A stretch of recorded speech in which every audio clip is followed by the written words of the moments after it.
Hey, what's up, everybody? We're back with a brand new episode of the Gimme the Hot Sauce podcast. If you're keeping track at home, this is number 188. We've got a very special guest coming up a little bit later. Our good friend David Kaplan from ESPN 1000. He also has his own YouTube channel where he talks daily about all the baseball losses in Chicago. That's got to be a tough job. We'll ask him about that and a whole lot more. Stacey's alongside with Timmy Whispers. Timmy Whispers missed last week. Okay, so you guys were both in Nashville recently. Stacey loved it. What'd you think? I always love it. Okay. It's great. I try to hit every bar on Broadway, wear out my liver, and hit some great spots. Yeah, we're at his liver. Yeah, well, I always do. But that's why I had to leave. Some great spots, the usuals, Legends, Tootsie's, Chris Rock was a nice stop. A little bit crazy. Saw the keyboardist of Poison and some girl who won, the voice of one of those shows. Oh. No, I was about to say. She was not there. I didn't see her sing or anything, but I was looking for her on your behalf. Please, thank you. Thank you. I appreciate I had the you. T-shirt on, though. Acoya. Did you get any business done while you were there, or are you just too busy drinking? No, I couldn't even make it to the show the next day. It was that kind of Oh, no. I'm just kidding. Trust me, he made it to the show. He made it to the show, Mark. Well, we started out talking some hoops. The Bulls wrapped up Summer League, finished with a 2-3 record. The upshot of it was Matas Buzelis looked really good.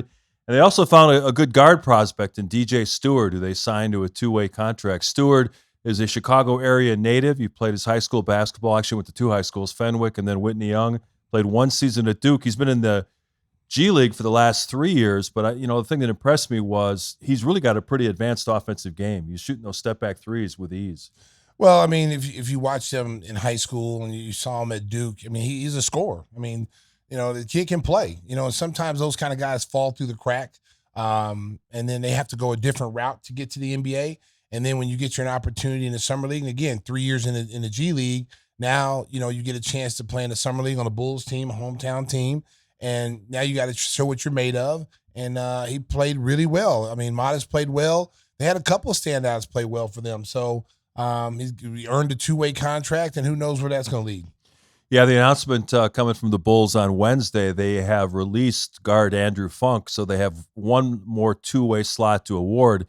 And I'm sure they're looking around the whole NBA landscape. They're not going to be in a rush to get this done because maybe you get a prospect that can be a big man because we don't know how much longer Vooch is going to play. They're going to need another big at some point. Well, you got to keep your options open because, I just saw where Utah just released Kenny Lofton, who's a very good proven rebounder at this level, hasn't been able to find traction on any team, but he can score, he can rebound. He's kind of like Charles Barkley, a 90s style player.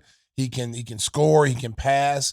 That could be an option for the Bulls and give you some size. Another young big that could be possibly on this team to develop and grow along with other young players that the front office brought on. So the NBA Summer League wrapped up. It was really competitive. The championship game was great. It went down to the Elam ending. You got the shot that Miami made at the buzzer to beat the Memphis Grizzlies. And Miami always seems to unearth these prospects. They took the kid from Indiana, Kel'el Ware, number 15. He looks like he's going to be a player playing right alongside Bam Adebayo. I'm not saying he's going to be great as a rookie, but I think in a year or two they could have a really nice front line. Well, you know what? They do a great job. Their scouting department does a great job. It seems like they find players that nobody wants, and then they turn them into, get them down to Heat culture, and they find their type of players. It's just like the Patriot way, the San Antonio Spurs, when they were at their heyday, they had certain ways of doing things, a culture that they've established, and they go out and get players that fit into their culture.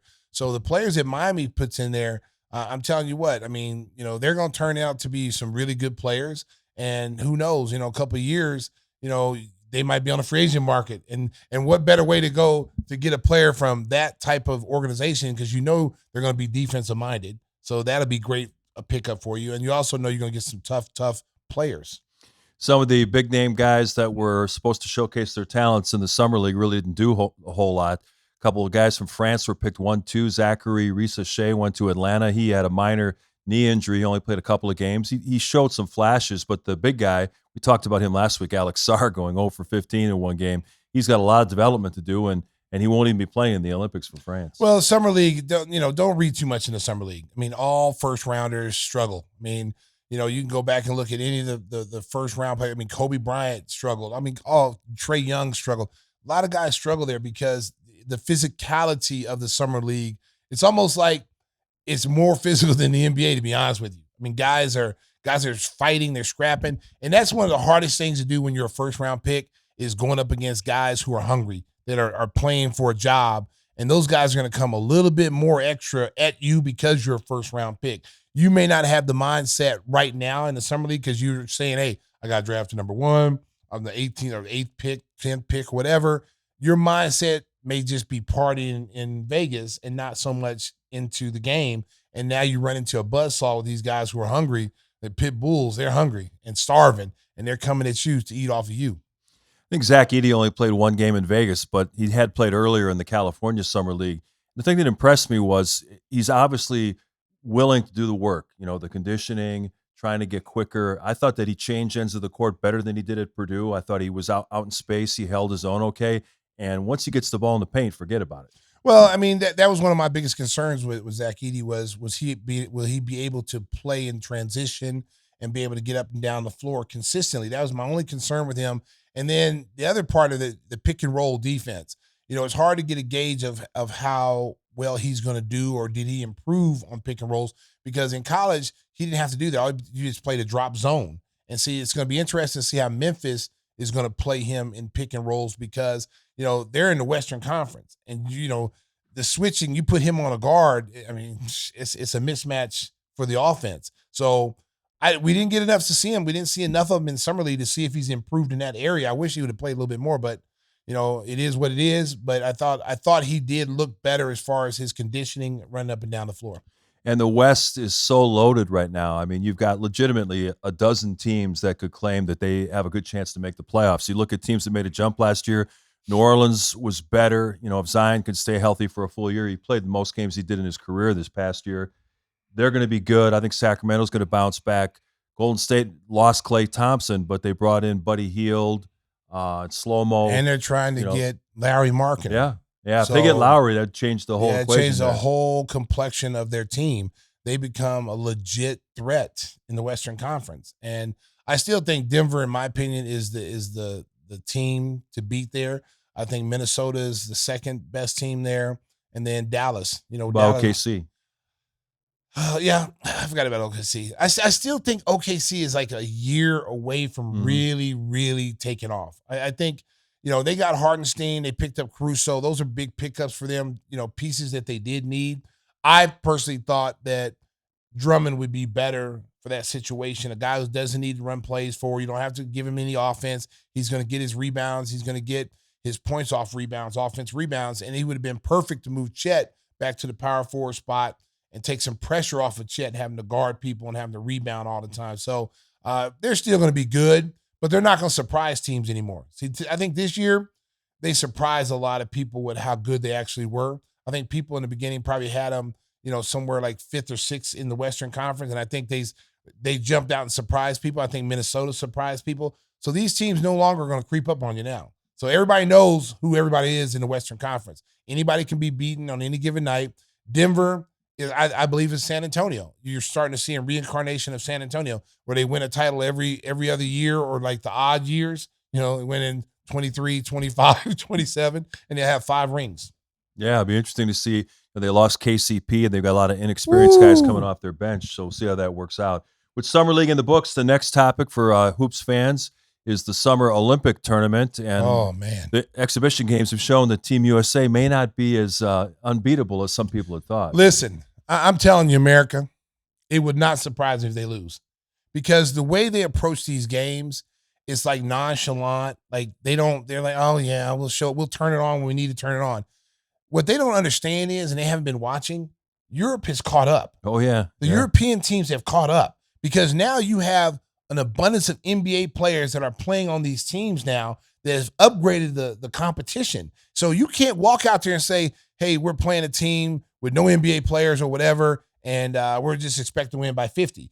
I get tired of hearing these comparisons. I got my little nephew here from Dallas, Texas. We're talking about the Dream Team, 92 Dream Team, which is the greatest team assembled, with the Avengers team this year. And he swears up and down this year's team is better than the 92. But you got to remember, he was born in 2007. Okay. So he has no idea and no clue of what the 92 Dream Team was. Okay. So just listen to a kid who was born in 2007 talk about this team being the best team. They barely beat, Sudan team who doesn't have all the perks and stuff to practice. Luol Deng, America, has done a great job with that African program. South Sudan. He has, I'm telling you, what he has done to that program has been unbelievable. I mean, he's built that program from scratch. And what they don't understand, I heard some comments from Paul Pierce and Gilbert Arenas. They were making fun of the team and, just some comments that were really unprofessional, okay? It's one thing to have opinion. It's another thing when you go out of your way to try to embarrass someone. And they went out of their way to try to embarrass this Sudan national team. But I tell you what, they got athletes and they got a lot of players in that country that are coming over here in the next 5 or 10 years that can play. You imagine if you had Embiid on that team and you had Siakam and all these guys who have, who are from Africa and they played on those teams. And their best player is a guy that was briefly with the Bulls. Carlik Jones had a triple-double in that game against the U.S. Oh. They almost beat him. They should have beat him, really. Well, he got fouled at the end. Yeah, the guy got fouled at the end. The referees bailed the USA team out because he got fouled, okay? But the bottom line is, and listen, should the USA win? Yes. Are they talented enough to win? Do they have all these players? Yes, they have. But the problem is that they think they're so good and they're so better than everybody else that they can just show up and play. Germany had them on the ropes the other night. I think every game has been close. When the 92 Dream Team played, they made sure there was no doubt who the best team in America was. And that was coming off the last college team that got beat. The 88 Olympics. They got beat. So next thing you know, here we come. Oh, we got a little technical difficulty. No, we're fine. He's just getting the monitor going. So the 88 college team finished third, got the bronze medal. So they say, okay, forget that. We're going to send pros now. Yeah. We sent our pros over there to Dream Team. They demolished everybody by 40. Yeah. But those teams weren't as good as these European. But you know what, though? It doesn't matter, though, Mark, because we can sit there all day and go, this team wasn't better than this. You play who you play. Okay? They didn't have pros. The Dream Team was the one who opened up the doors for all the European people to come over here. If Michael Jordan, those guys don't play, you don't have that influx of talent coming over there. Right. They made it cool. You hear Dirk Nowitzki and all these guys running. The Dream Team made them want to play basketball instead of soccer. So that opened the door for what we see now here in 2024. All these Europeans over here playing and are superstars now. So there's no margin for error at all. No, you don't, because you're playing against pros. And these guys like Germany, who won the World Championship last year, they got a squad. They got a really good team. So if I'm Steve Kerr, I'm trying to get my boys awake here. Like, hey, we can't afford to lose any games. We can't afford to lose any games. Sudan does not even have one indoor gym. Right. Yeah. No, I heard not that. Yeah. one. No. I mean, the support that Luol has had to get and drum up just to get a team and get these guys the proper training, the facilities. Luol Deng has done a remarkable job, should be commended. Seriously, he's done a great job with that national team, and he continues to grow. And that's going to be a program, I'm telling you, in about 5 or 6 years that you're going to be talking about that team. What do you make of the fact that Team USA continues to carry Kevin Durant, even though he's had the calf injury? And I'm sure Kevin Durant remembers the calf injury led to the torn Achilles. He's probably afraid to go out there. Why didn't they just replace him on the roster? Well, they got rid of Kawhi Leonard. They did do that. Yeah. They didn't hesitate with that. Right. He was out there playing. Yeah. Okay. So, I don't know how severe his calf injury is. This is why I said, Mark, from the very get-go, if you weren't going to bring Jaylen Brown and all these guys who are left at home, then why don't you keep, the kid Flag there, who's already there, who's been in practice with you, and just proven that he can play at this level. Clearly can play at this level. Now he's there. He's playing, got young legs for some of these teams. You put him out there and let him go. But, I'm not the guy that makes that decision. That's why they get paid the big bucks. And who's been frozen out of the rotation is Tyrese Haliburton. For whatever reason, Steve Kerr is not high on him. He didn't even play at all against Germany. Well, his minutes have gone down since the very first exhibition game. And the thing about him is that, like, he's a guy that if you want to pick up the pace and get out running, some of these guys don't want to run. Some of these guys want to jog down the floor, and they don't want to flow into it. And he's a super fast guard. So he's out there running the fast break by himself, unless he's got Anthony Edwards on the other side. These young kids that were playing on the last World Championship game, you had those young guys playing. They were playing faster. This team likes to you got Embiid. He doesn't want to run. LeBron doesn't want to run. And LeBron wants the ball in his hands all the time. Even Steph doesn't really want to play fast. No, and that's why the games are close. Because, you're coming down, slow down. And then one pass, jack it up, you miss it, other team comes out, runs you down the floor, gets fast break layups. I think is going to be pissed before this is all over is Anthony Edwards. Because he said, I'm the number one option. He's getting reduced minutes coming off the bench, and he's not getting a lot of shot attempts. If they lose a game in this tournament, you're going to hear from Anthony Edwards. Let me tell you something. He's going to say something. Yeah, I would. Listen, he's a kid that has extreme confidence in his ability. He's shown you in the NBA that he's a star in this league, okay? This is going to come down to Steve Kerr having to decide which combinations of players are going to give him the best chance to win and not just going by the name on the jersey. If LeBron's not one of the best players, in that situation, you got to come out. If Steph's not playing well, you got to come out. I got to go with these younger guys. This is a tough dilemma for a coach to be in because you don't want to hurt people's feelings. You know what I'm saying? You don't want to hurt, but you got to remember, we're playing for a gold medal. We ain't out here messing around.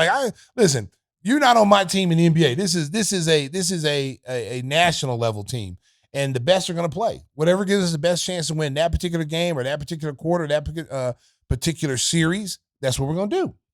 They could really use is Jalen Brunson because that's a guy that's going to get you a bucket when you need it. There's a lot of guys they could have used though. LeBron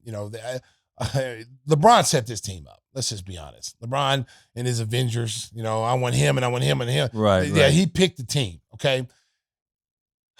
Sometimes it's not about how many stars you have on a team. It's about your surrounding cast, the guys who make up the glue of your team. Those are the most important guys, the role players. Guys like Derek White, who doesn't care about scoring. He knows his role. He want to go out there and play defense. You need some of those guys on your team. It's not about having, like the Dream Team, for instance. Those guys knew who the top dogs were. Even though they all were top dogs, they knew Michael was number one, and then everybody else got to get behind him. And once they figured that out, they was like, okay, let's roll. And Clyde Drexler, who's a perennial all-star, his role was diminished. Patrick Ewing, all these guys who were superstars, their roles were diminished on that Dream Team. Yeah, they didn't Chris care. Mullin, John Stockton, they didn't care. coming off the bench. They didn't care. All these guys were Hall of Famers. They didn't care. We just want to win a gold medal. That's what we're here for. We don't care. They put their pride to the side and they say, let's win this gold medal for our country. So who do you think is the biggest threat to Team USA in the men's tournament? Everybody. No, there's got to be one team you think that stands out. Yeah, Canada's got what? Canada's loaded. They got 10 NBA guys. I don't think. Shea No, Gilgeous. the one team there's two teams I fear if I'm the USA. It's Germany. Because Germany's got a bunch of NBA players on that team. They got the size to match up. They got the big guards and the Wagner brothers are there. They got Dennis Schroeder, who plays really better internationally than he does in the pro game. They're a little scary. And then I would probably say, don't sleep on teams like Spain and those kind of teams. Those kind of teams will be laying in the weeds and you don't think they're any good. And then all of a sudden they have a couple of upsets. Some of the people like Luka's out of it, so you ain't got to worry about his team. Is Giannis still? Giannis is playing for Greece. Yeah. Okay, Greece. But there's nobody else to help him. Yeah, his brother is. All jokes aside, Thanos is a better FIBA player than he is an NBA player. I think he's hurt though. I don't think he's playing. Yeah, I tell you, if he's out there, he's a better FIBA player. He's a totally different player on the FIBA team than he is on the Milwaukee Bucks. He has to be traded, by the way, on America. I don't know if y'all knew that. And they escorted him right out the door. They said, we're trading you for a bag of Doritos and a Fanta orange. One guy who's been impressive is the point guard for Team Australia, the guy named Josh Giddey. Giddey. He's been putting up near triple doubles in almost every game. And the thing about Giddey is that, yes, he can play with pace. He can get you easy baskets in transition, and he's very familiar with the international format. So he's a real weapon in this tournament. Australia's a team to watch out for. They got a lot of quality NBA players. I think Dante Exum is out, got hurt, so they're looking to replace him.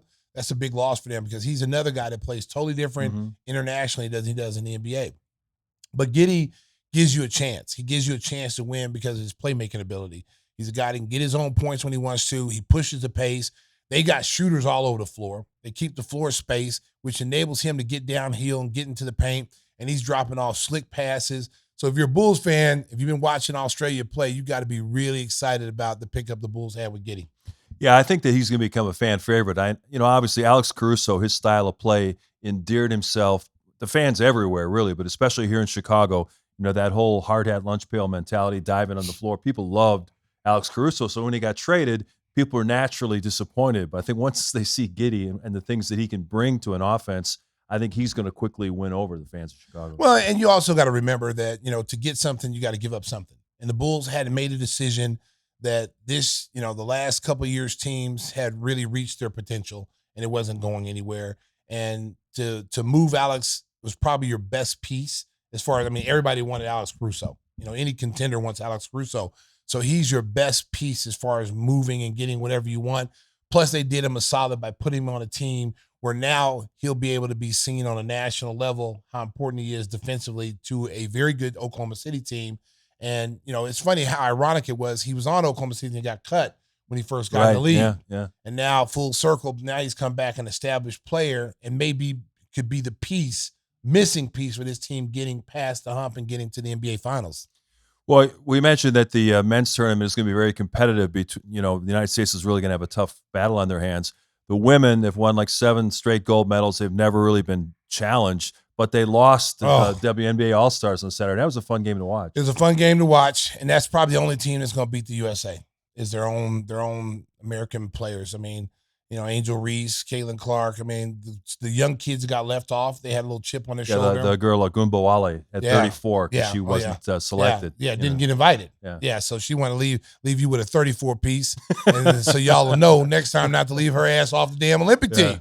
Okay? But there's no one going to beat the American team. Their girls chance. They're girls. They got all the pieces you need to win the gold medal. They got guard play. They got bigs that are versatile. They can play inside, outside. Breanna Stewart is the real deal. You still got some of the old sages. You got Donna Taurasi still there. That's there for shooting, and leadership. I don't know how many minutes she's going to play, but, just her being in all these international games and the experience is going to help Team USA. Yeah, they're going to coast to a gold medal, no question about it. But it was fun to watch Caitlin Clark and Angel Reese on the same team, and maybe they can finally kind of bury the hatchet with this rivalry that goes back to college. Well, I think it's more on Angel Reese's part. I don't think it's Caitlin Clark. Yeah. Caitlin Clark had no problem with anybody. She just hoops, and I think she had 10 assists in that game. I think it's more been on Angel Reese having a problem with Caitlin Clark. The attention that she gets, and when she made that comment early in training camp that they came to see her too. It's really funny watching them on the same team. I just think, listen, mutual respect. You have to have mutual respect for people. And both these kids are going to be all-stars. They're going to be on an Olympic team. They're going to be stars for the WNBA, and they're going to help carry it to the next level. And as we talked, Mark, there's a whole new group of girls coming up, in the next year or two that's even going to strengthen the WNBA. And it's going to be a total different WNBA team league than we've seen over the last 5 years. Now they're traveling on planes, TV deals now. So now you're going to start to see WNBA start to really get bigger and better with the players that they had and the players that are coming.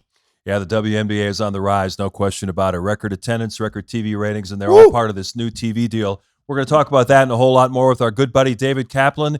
He is standing by. We're going to bring him in just a second. But first, I'll tell you about our great sponsor, our buddy Jeff Vukovich. When it comes to your insurance needs, he will treat you like royalty. Make sure to contact our friend Jeff Vukovich for all your auto, home, and business insurance needs. You can reach him at jeffvuk.com. That's jeffvuk.com. The phone number, 847-825-4783. And he's got the best jingle going. Whoa, whoa, whoa, whoa.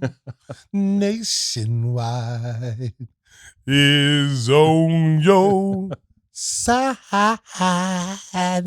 Nicely done. Stacey never mails it in. We are taping on a Wednesday evening this week. Our good buddy David Kaplan is next on Gimme the Hot Sauce. Episode 188 to Gimme the Hot Sauce rolls on. It is our pleasure to welcome in one of the most talented media guys in Chicagoland, my good friend David Kaplan. Cap is, of course, part of the Cap and J Hood morning show on ESPN 1000 in Chicago. He also has his own YouTube channel. It's doing phenomenally well. He is the guy that suffers through those Cubs and White Sox games and tells you all about it so you don't have to watch. Cap, how many subscribers you got on that YouTube channel now? Almost 191,000. So wow. Super cool. And I am the guy that will sit and watch every White Sox game tonight. You must. And a friend of mine said something to Jerry, and he goes, "Why?" Yeah, Wow. you're like a masochist having to watch those baseball games. I mean, this is Chicago sports right now. I know people have done a study on it. This may be the worst year, at least in the last 30 since we've been covering it, that every team is bad. Very little hope. There was supposed to be hope for the Cubs. They've gone in the tank. The Bulls did not have a great season last year, and the White Sox and Blackhawks are rebuilding. The Bears, of course, people are excited about now, but they've been bad for the last few years. What's it been like for you doing that morning show with the state of Chicago sports the way it is? It's got to be tough. It isn't because, look, this is my hometown. And so growing up here, I knew I wanted to work in sports, and I get up every day at 4:24 is when my alarm goes off. And you're going, why 4:24? Well, I grew up in a family of 4. I have 4 boys, and number 24 was my favorite athlete, Mark Aguirre. So, okay. So that's my alarm time. I'm in the car at 5. I head to work. And even when the teams are bad, when you work in a town that is as passionate about sports as we are, every day something crazy can happen. I can wake up tomorrow and Garrett Crochet and Luis Robert have been traded. I can wake up and the Bulls have made what I think is a really good draft pick. We'll talk about Tom Thibodeau getting a contract extension. Jalen Brunson leaving a ton of money on the table because he said he studied Brady, Mahomes, and Jeter, and they took less to help their teams win, and he'll get it on the back end. There's always something to talk about, and then it's a Bears town, and they're going that way. Mm-hmm. Well, as you know, this is a Bulls podcast, Kaplan. Yes. Let's talk about my beloved Bulls. What do you think about the moves they've done? And do you think the moves that they've done to go younger and the way they've done it instead of rebuilding through the draft is the best way? I like the kid that they drafted very, very much. Look, you have to pick a lane. Mark and I worked together for so many years, and we talk about either if you're going to go deep in the tax and you're going to move heaven and earth to get this guy and that, that's fine. That's one way to do it. But at some point, to re-sign DeRozan, who's going to be 34, and I love him, great person, hell of a basketball player, first ballot Hall of Famer. I wouldn't have done that. I would have done what they did and gotten good young players and understand you're going to take a step back, but I got to hang on to top 10 pick next year. Maybe you get lucky. Maybe Cooper Flagg is wearing the Chicago Bulls jersey, but I agree with the path that they're taking. Yeah, Stacey's a big fan of Cooper Flagg, but the lottery is a tough business. First, you got to make sure you finish bottom 10, and then you have to hope you can leapfrog a bunch of teams and get that first pick. But I think that we were just talking about before the break about Josh Giddey, and he's playing really well in the pre-Olympic exhibition games. I think that fans are going to love this kid. He's only 21 years old. He had 2 very, very good years in Oklahoma City, then didn't play well in the playoffs, and everybody wants to write him off at 21. Maybe you could have got more for Alex Caruso at the deadline, but I think people are really going to fall in love with this kid because he plays an exciting style of basketball. Yeah, so hold on, Josh Giddey, for a second. Look, we all knew, we follow the games closely. We've all worked in and around basketball. Stacey was, a lottery pick and a great All-American as well and a champion. When you watched that team at the deadline, you knew the Bulls were not going to get into the playoffs and make a run. It's just a fact. Zach is out. You don't have all your weapons. So they should have traded Alex Caruso and Andre Drummond then for draft capital. Instead, the Sixers end up with Andre Drummond and didn't have to give anything up. They just didn't get him for the stretch run in 2023, 2024. So I would have moved those guys far sooner than the Bulls elected to do that. But that's an internal decision. That comes from on high. And if that's the way they wanted to go, there's nothing any of us can do about it. In terms of Josh Giddey, I always liked this kid. This guy is going to put triple doubles up. People are going to be like, wow, the team may not be very good right now, but that kid can play. Now, can he take it to the next level when the team is going back up again?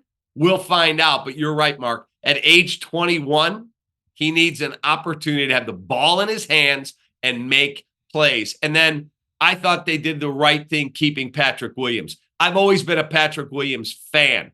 He's run into a lot of bad luck with COVID ending his freshman year at Florida State, where he would have been one of the rare starters in the ACC tournament as a freshman for Leonard Hamilton. And then he had a hand injury and he had another injury. He has never had the opportunity. And then you've got Zach with the ball in his hands. You've got DeMar with the ball in his hands. You got Vooch who they're trying to play through. Now this is going to be his opportunity to be a 20-point-a-game stretch scorer who can also make jumpers. I like the way you think, Cap. But my thinking is too, okay, so here's the scenario. You're not able to move Zach this summer for whatever reason. People want to see if he's healthy, whatever. Now you bring him back to this team this season. Of course, he's a good teammate. He's not a bad teammate. He'll come in here, and if you're the Bulls and you still got Vooch, you still got Zach, you're putting yourself in a situation where you might be better than what you think you are. And now you find yourself outside that top 10 pick and losing that chance to get that franchise-altering player in that draft next season. That's a problem. For me, that's a problem. Now, if you tell me, wow, the Bulls surprised everyone and they won 55 games and they are a top 3 seed and they make a run, I just don't think that's a realistic expectation. I don't. So I have got to be in the top 10. Even if I don't get Cooper Flagg, it's too talent-rich a draft where I got to have my pick. I got to get a young player, an asset to put with the kid they just drafted from Hinsdale. And with who knows what they're going to get out of Lonzo Ball coming back. He looks healthy and everything that we've seen. Anything is a bonus, but you got to keep adding young pieces to this thing. That's the only way you can build it. Before we move on to other sports, I want to ask you about the big story today with the NBA announcing their new rights deal. It looks like TNT is going to get squeezed out of it. It may end up in the courts. It seems like Adam Silver and his group were determined to get a streaming partner. They really wanted to add Amazon Prime, and TNT thought they had matched and were able to keep part of that package. Now it's probably going to end up in the courts. What do you think the motivation was for the league to try to make sure Prime got involved in this? Look, I think Amazon had the ability to put all that money into an escrow account that the league will control. That's what I was reading tonight. And I don't know if, Warner Brothers Discovery could do something like that. Amazon is one of the great success stories in the history of the world. I mean, Jeff Bezos he's moving books. And the next thing you know, we'll try these other products. And the next thing you know, there's Amazon trucks everywhere. And there's drones dropping stuff at your front door. And the guy's maybe the richest man in the world. I think the streaming had a ton to do with it, with the eye on international expansion and the amount of money that can come from globalization of the NBA. So if it goes to court, that's like way above my pay grade. I'm going to watch wherever it is. I love watching basketball. I'm a basketball guy.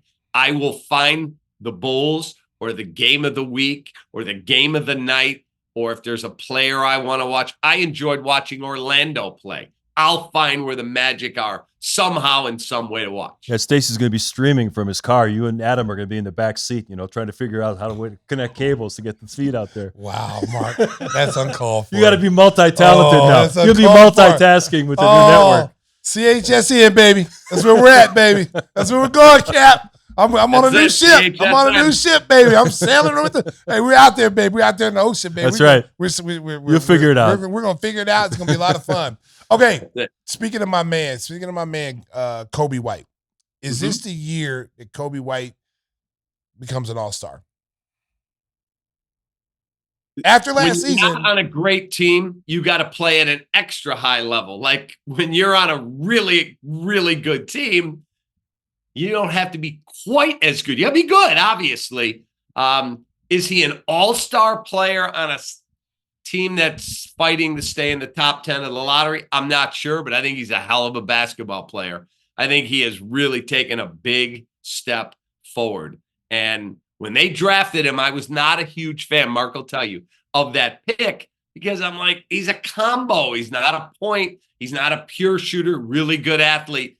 But boy, they've done a good job in player development with him, and he deserves a lot of credit for how hard he worked to take his game to another level. He's a really good player.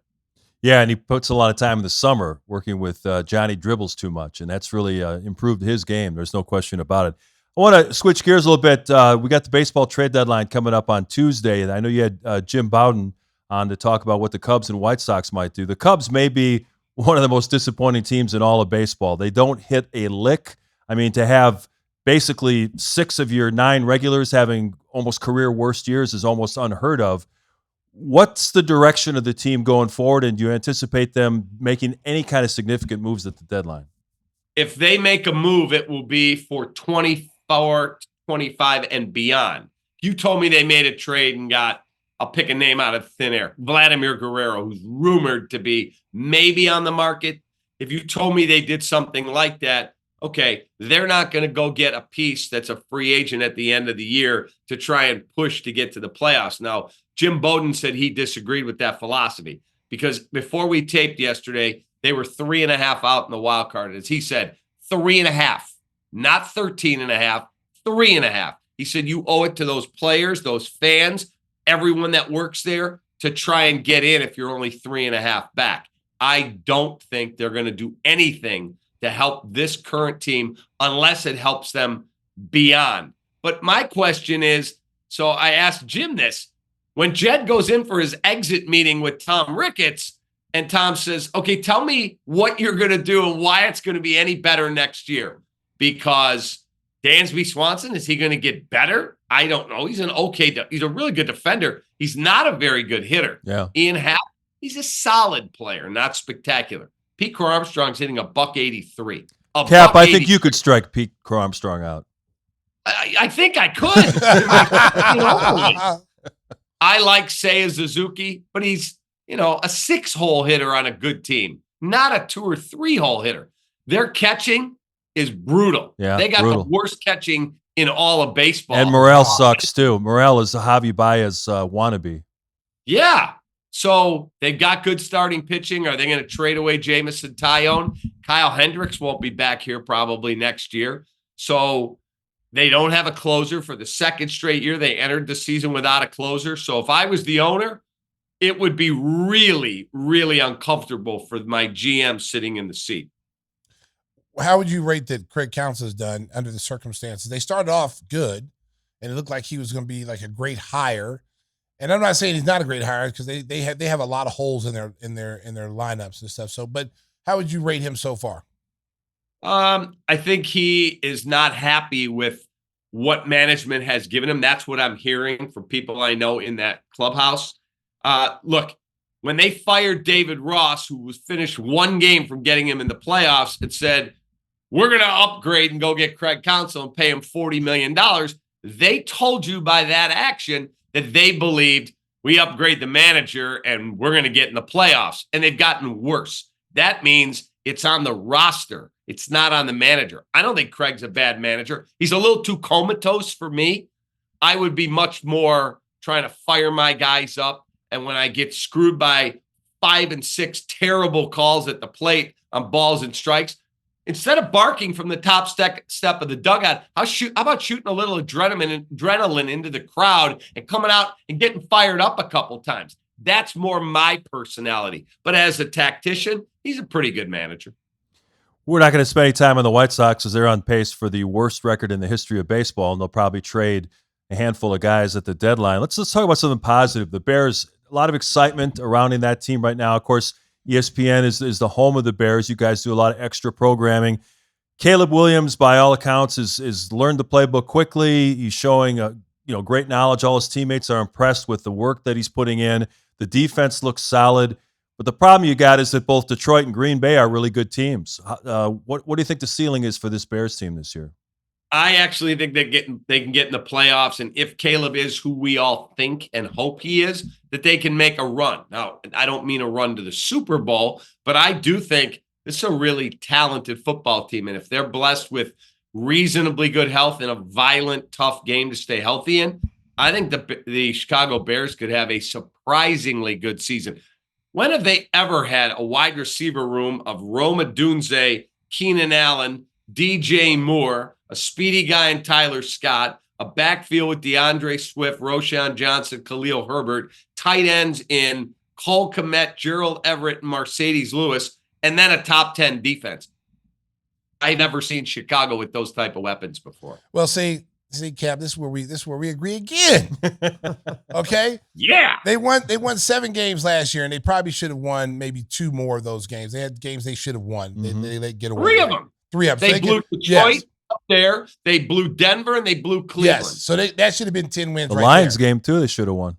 Yeah. So 10 or 11 games. This is where I'm saying this year. They're in the playoffs. They're going to win those games that they lost. They're going to win those close games this year.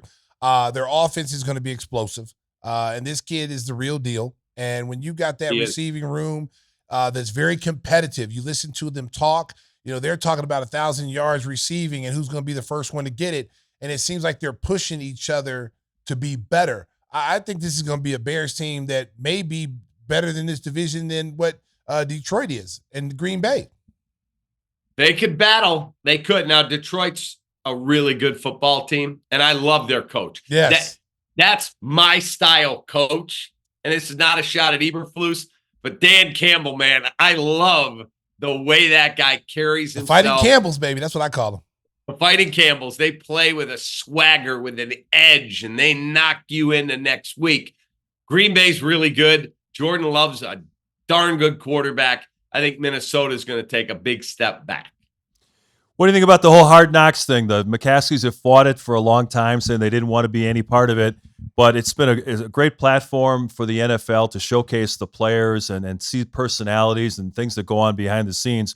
I've been loving this New York Giants off-season thing. Our guy Ryan McGuffey, I know, is friends with Joe Shane.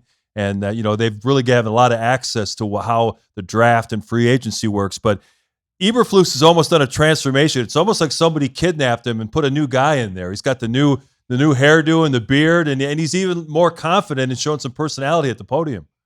Yeah, and I can tell you that football operations, Ryan Poles and his staff, all in on being on Hard Knocks. George McCaskey may not like it, but I can tell you football ops wanted to be on this thing, and I'll tell you why. Because the Bears for so long have had this vanilla, staid image where the Bears, they don't spend money. Not true, they do. The Bears, they're not very good. They're 3-25 their last 28 against the Packers. There's no vibe. It's totally different now with Ryan Poles and his staff, and he wants to use Hard Knocks as a beacon to all these guys around the league. Whoa, stuff's different in Chicago. Look at the facilities. Look at the vibe that they got going here. When I get to free agency, I might want to consider Chicago, where in the past they might not have. That's a smart move, Cap. That's a smart move because, again, they've always been in the background and they've been almost like they're too good to do that. And now with the way things are on social media and how these players are on social media, that's a smart move to get on Hard Knocks to show what life behind the scenes in Chicago is. Plus, it's so pretty during this time. Beautiful, yeah. It's beautiful here. So people only see the snow during football season and how cold it is. But now in Hard Knocks, you'll see how the sun is shining, the grass is green, everybody's out there just having fun. That's a smart move. Yeah, I think it's a brilliant move to show off the city and everything. They had cameras at Wrigley today when Cole Kmet threw out the first pitch. They're going to bring all this together, and I think it's super cool, man. Super cool. Yeah. And I can tell you, I've gotten to know Ryan Poles. He lives right near me. He's a super guy. You really would like this guy. And when I was talking with him, he said, we had to change the perception of the Chicago Bears, and I think it's changing. All right, Cap, this is the dangerous part of the interview. We're going to let our guy Timmy Whispers fire a question at you. Can't bring it on. Hey, since we're talking about the Bears, and let's say you were having a conversation, in a half hour from now with Mike Lombardi, what would you talk to him about what the Bears have done and Hard Knocks since that Montez Sweat trade? So I said on the air that every time Mike Lombardi speaks, we all get dumber. He came out when the Bears made the trade for Montez Sweat, and he said that you shouldn't have done that. That's a stupid trade. You could have got him as a free agent. No. All he has to do is do a little homework. They had a deal they thought in place with Atlanta. and Atlanta had already talked to his agent about a contract extension. So he was never getting to free agency. So the Bears kicked in a better draft pick. They got him, and he said, Sweat will want to leave, and he won't sign. He signed within a week of being here. Yeah. Like, just do a little homework, man. You were a GM for 1 year, and you went 4-12. Wow. Come on. So, yeah, Tommy Waddle keeps saying to me, dude, if you met him and had a beer with him, you'd really like Mike Lombardi. Until I do that, I choose to not like Mike Lombardi. Last question before we let you go. 92 Dream Team or the Avengers team this year? Who's the better? 92 beats them like Secretariat at the Belmont. Okay, because see, listen, I got my nephew here from Dallas. He came up here to play in an AAU tournament this past weekend, so I'm keeping him for a week. He's a big LeBron James fan, and he was born in 2007, so that tells you a lot right there, okay? Because, when he asked me when I was born in 1967, he said, did you know Ben Franklin? Okay, so this is what I'm dealing with, Cap. He swears up and down that the Avengers, the LeBron Avengers, can beat the 92 Dream Team, which I told him there's no way in hell they would get beat by 40 points. Michael would have beat South Sudan by himself. Thank you. What is going on here? It's First of all, if you took the players today, and they're great talents, I'm not disparaging them at all, and put them back in the 90s where when I was coaching, Stacey, if you sent a cutter through the lane, we taught, bam, forearm in the chest, knock you off your stride and disrupt your offense. Now, freedom of movement. You can't breathe on a guy. Oh, you got a hand on him, whistle. 2 hands, automatic whistle. Switch defense. Yeah, I mean, come on. Oh. What are we doing here? Michael and Barkley and all these guys, they would beat them like a drum. Yes, it'd be just like they did the college team. And by the way, LeBron is not even the second best player of all time. Who do you got there? Who do you got? So Michael by a mile is number 1.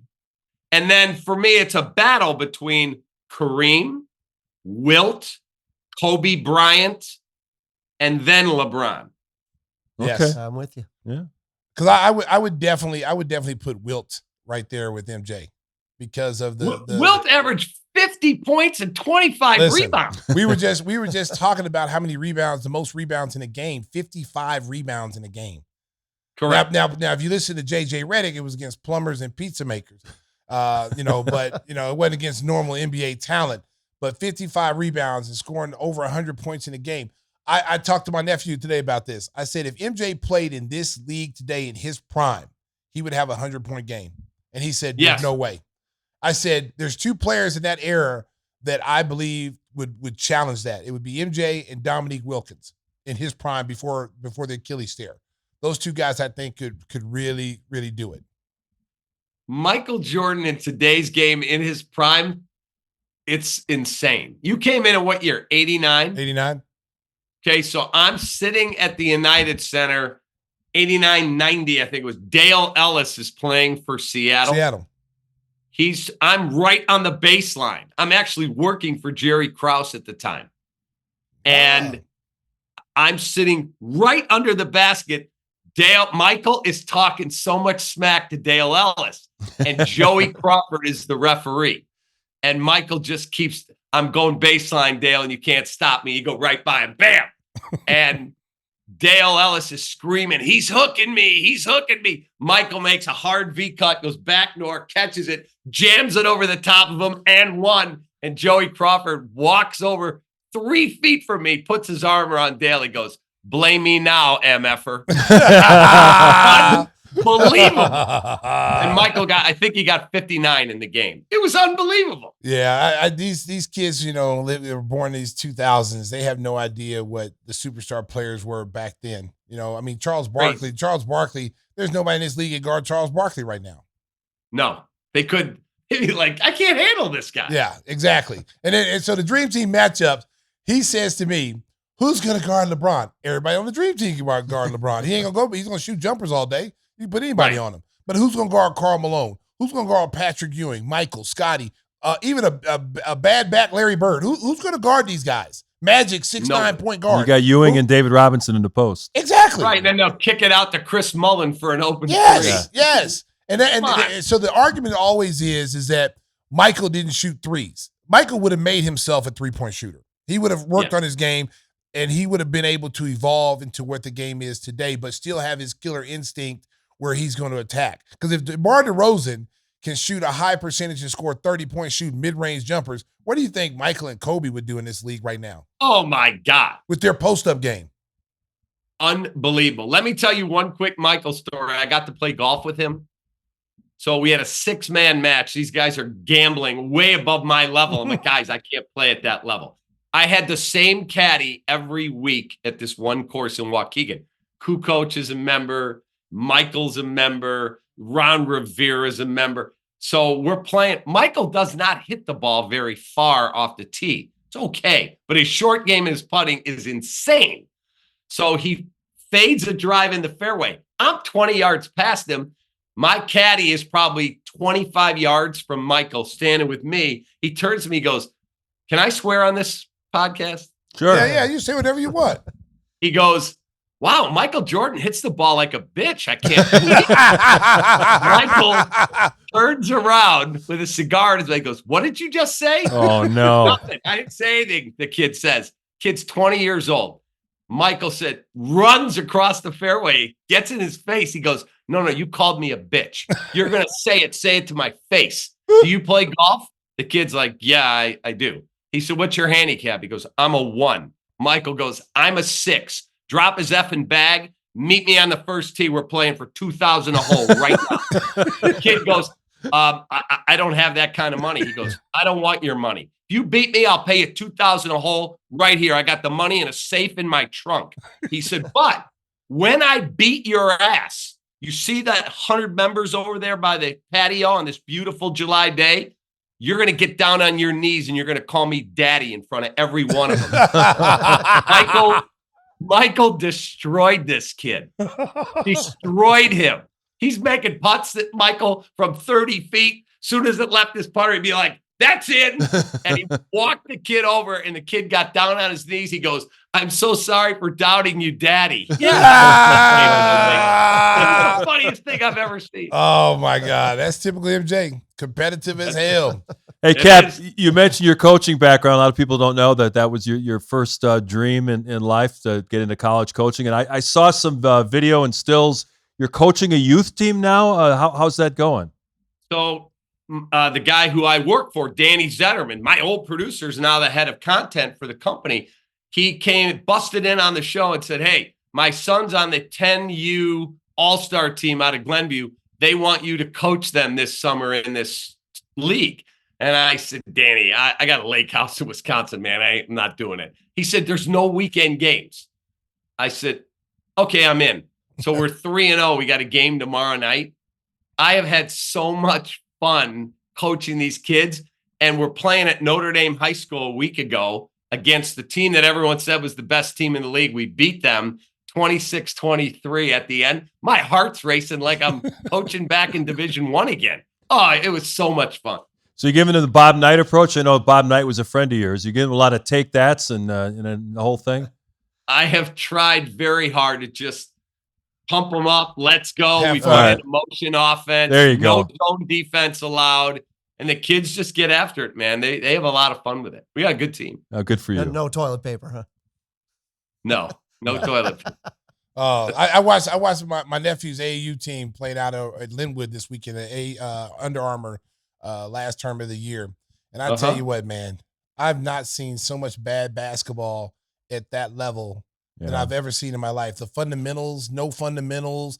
It's just glorified street ball. Guys just jacking from anywhere. No fundamentals, Cap. I'm talking about, pitch the ball ahead, guy running the floor, get the ball up the floor to the first man you see, set a screen, get your teammate open. It's just, it was so bad basketball. I just wanted to get out and leave. If my nephew wouldn't have been there, I was forced to stay and watch it. So I watched it and I was just like, man, some of these coaches, they don't work with these kids. They're not teaching them fundamentals. They're playing like switching defense. Like at that level, you should be learning how to play man to man. At that level. Agreed. 16 U's, you should be learning how to play man to man, not be in this NBA switching defense where you're getting mismatches like you do in the NBA. They're trying to play NBA style defense, and it's just awful to watch.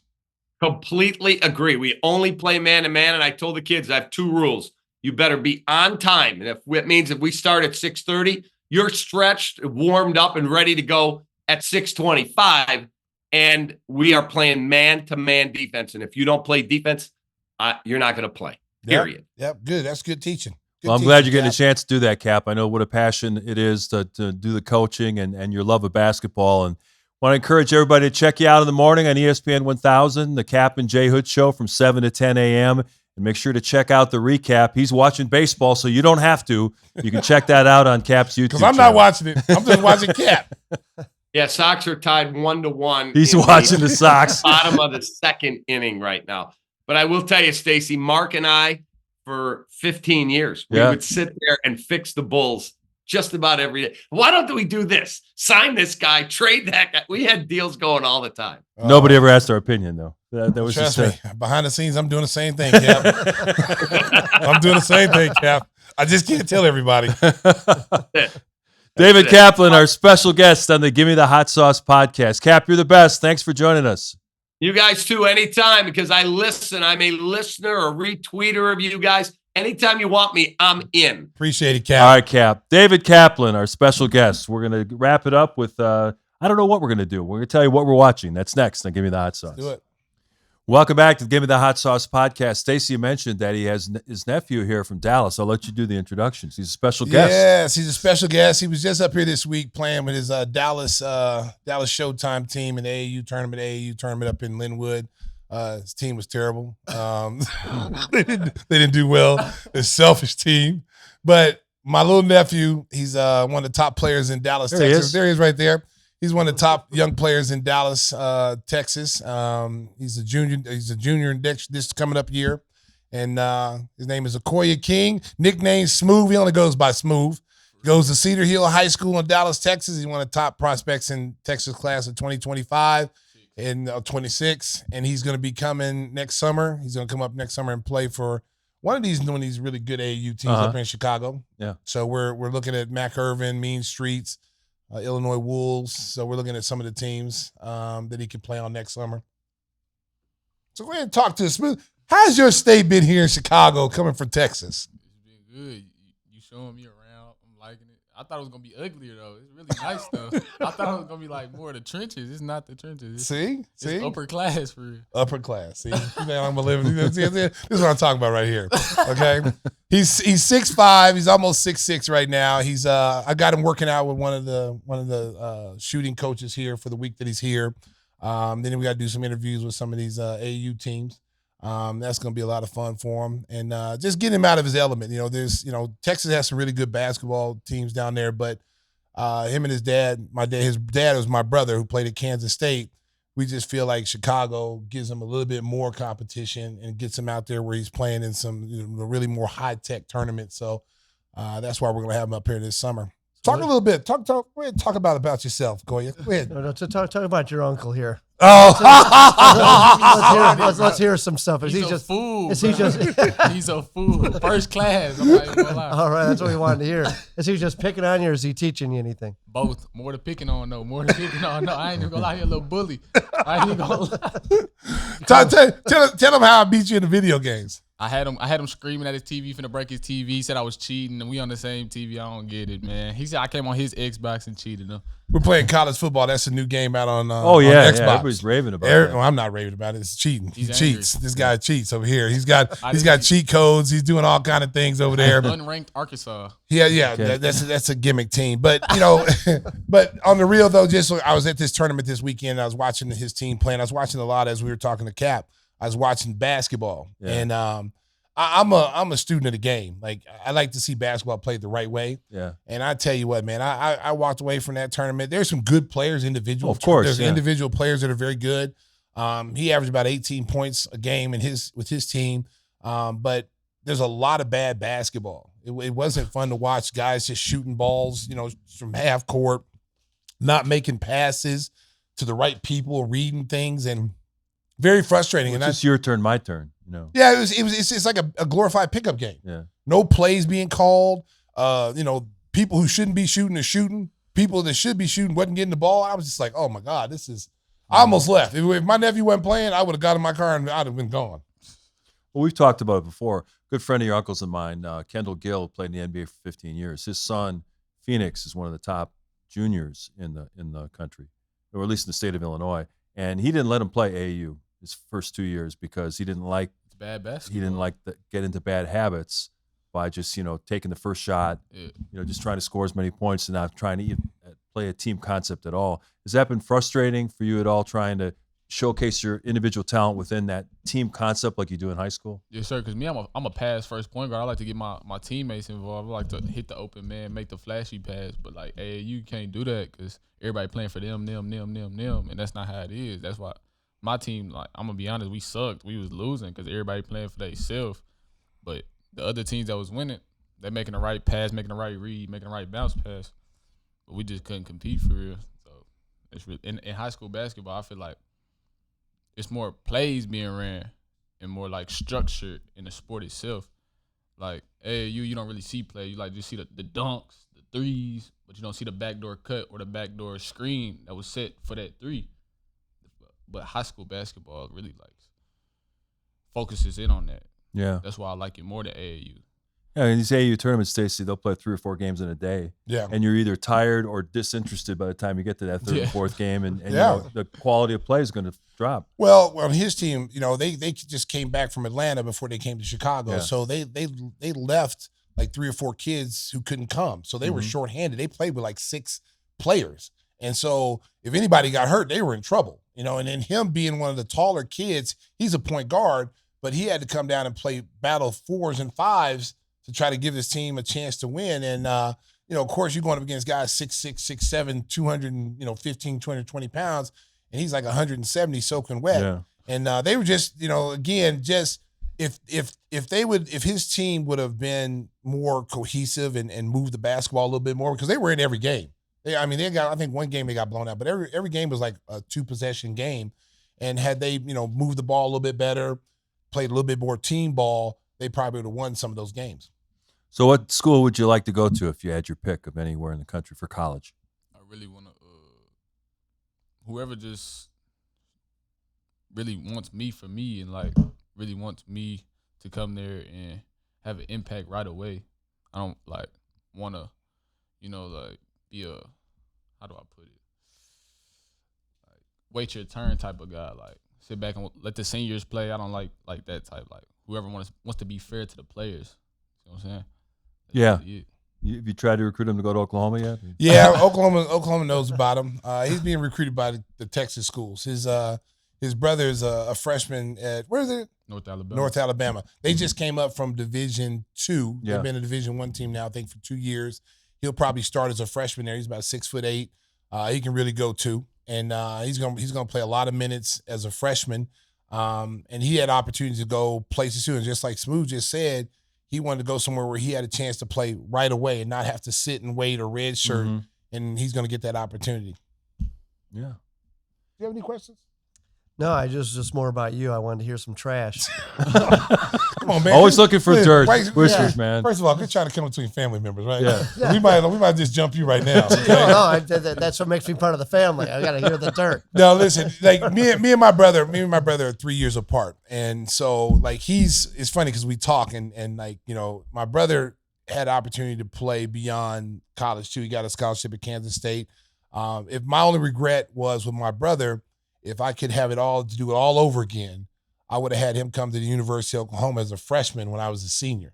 And I felt personally like he had to walk behind me in high school, which was tough to do. And I didn't want him to have to come to OU and have to do that all over. Are you going to be as good as Stacey? I didn't want that pressure on him. Yeah, that'd be tough. So back then, he got a scholarship at Arkansas and then changed and decided he had to go to JUCO because he was a Prop 48. When Proposition 48 was there. So instead of sitting out a year at Arkansas, which Nolan Richardson wanted him to do, he decided to go to JUCO and play JUCO, and then he got a scholarship at Kansas State. And then, from that on, he's learned, things that not to do, when he was coming up, and he's tried to instill that with his kids and try to show them the light of how, what to expect, and it's good to have a wealth of knowledge around him, these kids, so they can ask questions. What's this like? What do you do? Like yesterday, he's working out with a shooting coach, I pulled him to the side and showed him some things, talked to him about certain things that I see, because his dad sees things and I see things. But sometimes when your dad says it, you kind of tune it out a little bit because you hear it so much. Yeah. But then when you hear someone like me say it, it's like, okay, I got to take it a little hard because he's just seeing me for the first time and watching me play for the first time. So I got to listen to him. So he does a good job of listening. He's a really good student of the game. Which was interesting hearing Stacey tell a story about his brother. Couldn't make up his mind about what school to go to. Mm-hmm. No wonder his dad was always frustrated with these kids. Yeah, no kidding. Yeah. Hey, listen. Hey, Jay. Hey, listen, man. Hey, I'm telling you. Hey, listen. I'm telling you. Them King boys, we was athletes. We was athletes, boy. Mom was a great athlete. Mom was a track girl. Did your uncle ever tell you about when he was beat up by a one-armed girl? Oh, come on. Come on, Tim. Tim. You know what, Tim? You know what? You need to go there, Tim. Tim, you can talk about it over coffee. We'll talk about it after the show. Nah. But I'm looking forward to seeing him, play. He's got a chance. Like I said, he's got a chance. Both of the boys have a chance to play at another level. That's exciting. And what I've been telling him is that if you really want to be good at something in this sport, you got to take this sport seriously. You got to love it. You got to come out every single day and want to work and get better. And by him being here this week and staying up here in Chicago for an extra week, showed me that he wants to get better. Well, that's fantastic. Continued success, and we'll look forward to seeing you again next summer, playing with Matt Gerber or some top team here. Yeah. It's a Tim. Come on. Smoove King. All right. Smoove! Tim is funny, bro. We just added some young women on our show now. We got some followers. They're like 16 that all in Smoove. They say Smoove, I'm part of a boy band. Is he part of a boy band? Look at him. Who's it? New Kids on the Block? What is it? Oh, Lord. Can I get Smoove's number? Look at that. Oh, there you go. It's Smoove single. Oh, y'all gotta cheat. Oh, boy. Type that in here. Yeah. Are you typing that? Oh, man. Good having you on here, Smoove. Yeah. And get out of here and leave me alone. Enjoy the rest of your time. This is bring your nephew to work day. This is bring your nephew to the work day. With Uncle Stacey. Yes. That's fantastic. Hey, before we get out of here, time for what we're watching. Tim, start us off. I've been watching, just wrapped up the season of The Boys. Mm-hmm. And it's very graphic. And are they going to come back for another season after this? They teed it up for 2 more seasons. Oh, okay. You can see how they set it up. I don't want to give it Mark, away. have you seen it? I've seen the first few seasons. Have not seen this season yet. But the one thing that really surprised me, not just the plot stuff, they do a great job. It's just so twisted, the whole thing. But to see that Homelander is back on breast milk was really nice. Yeah. The girl pulled out. I was like, what? What just happened? It's one of those moments where you're watching something like, did that just really happen? Yes, that just really happened. And he's down there sucking on like a little baby. Oh my God. Because I forgot about it. I forgot about the first season. Yeah. And then it automatically clicked in when he did it again. I'm like, oh my God, it went back to this. Oh, some of the faces the guy, and he's a well-known actor. I can't remember his name right Anton offhand. Starr. Yeah, thank you. Netflix is pushing Banshee again. Banshee. It started out on HBO. Oh, that's so good. And now they're trying to reintroduce it to a new audience on Netflix. They may be trying to bring it back. Too. Yeah. Oh, it is. It's on. That was great. So I mean, like new episodes. Like new episodes. Oh, new episodes. Because he never died. Right. So they can always come back. Yeah. Yeah. He's great. Oh my God. The faces that guy can make. Oh yeah, he's got some great faces. I mean, he can tell you everything without saying a word. That's quite a stretch to go from sheriff and Banshee to Homelander. Yeah. It shows he's got some depth as an actor. Yeah, he does. Play those 2 roles. He does. He does a good job on that show. Yeah. Like you're right. His facial expression says it all. Oh, it's unbelievable. Some of the stuff he pulls off of his face. Just a lip quiver. You can tell you so many things. Yeah, but the milk scene was, Lord have mercy. That scarred me there for a second there, Mark. Stacey, what do you got?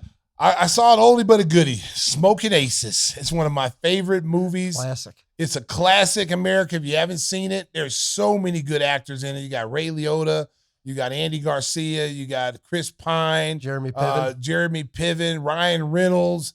Oh man, you got a ton of good actor. Alicia Keys. Oh yeah. Oh my God, she's a sniper, right? There's Matthew, the guy who was on Lost. Matthew. Oh yeah. Yeah, he was on it. And Joel Edgerton, who's a really good actor. Yeah. He's in it. There's a ton of good. It's a movie about hitmen trying to get a hold of a guy who's with the mob, which is Piven. Piven ends up having to give up his heart or something to his father, who's the head of the mob, but he's really not a mob guy. He's a undercover FBI agent, so they're trying to save him. Yeah. And so all these hitmen are trying to kill pivot. So they're all meeting at the hotel where he's like Wayne Newton. He's like one of those kind of guys. He's big in Vegas. So they're trying to kill him. And all these hitmen don't know each other. They all been hired by different people. And they're all trying to get him. They end up fighting each other, trying to get a hold of him. It's a great movie. Check it out, America. Yeah, I got a chance to see the finale of Presumed Innocent yesterday on Apple Plus. Told you about this a few weeks ago. This is about a Chicago prosecutor who's accused of killing a coworker who he's having an affair with. And I'm not going to give you any spoilers, but surprise ending. Let's just put it that way. So it's a lot of fun. It's good. I was watching a little bit of it. Like somebody, when the girl that got killed, got hog-tied and all. My goodness.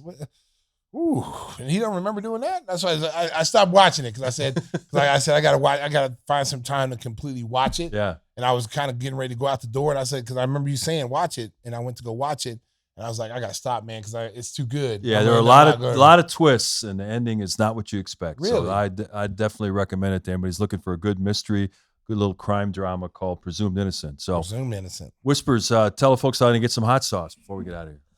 Well, as you know, I was just in Nashville and it was hot. But what most people don't know is that years ago, I did a cooking show out of Nashville, cooking chicken with hot sauce and pears. You can look it up on YouTube. It's a great show. But what haven't you done, Chris? I've done everything. Yeah. I mean, from Joe Dirt. I mean, that's one of my favorites. But just go to GimmeTheHotSauce.com, use one of my codes, and get a free bottle and order it today. You can have it by the weekend. Really? By the weekend? That's right. He's packing that good now. Wow. That's right. We're packing stuff fast around here. That's a good Christopher Walken. I think being away really helped you. No, it's all the drinking that I've been doing. Give me Mike Tyson. So you can go to stop. Oh, my God. That's all. Stop, man. Put a cab. I'll be back on the Take Palm. Clarice. Mike was here for a while, but he's left. Mike came and got the pizza and took off. Go do some push-ups. Right? Yeah. He got the pizza. He got a couple girls in the bag. He brought the pizza to him. All righty. Windy City Limousine provides championship service. Making a reservation is so easy. It's a slam dunk. Let Windy City break the full court pressure of traffic and get you to your destination in style and on time.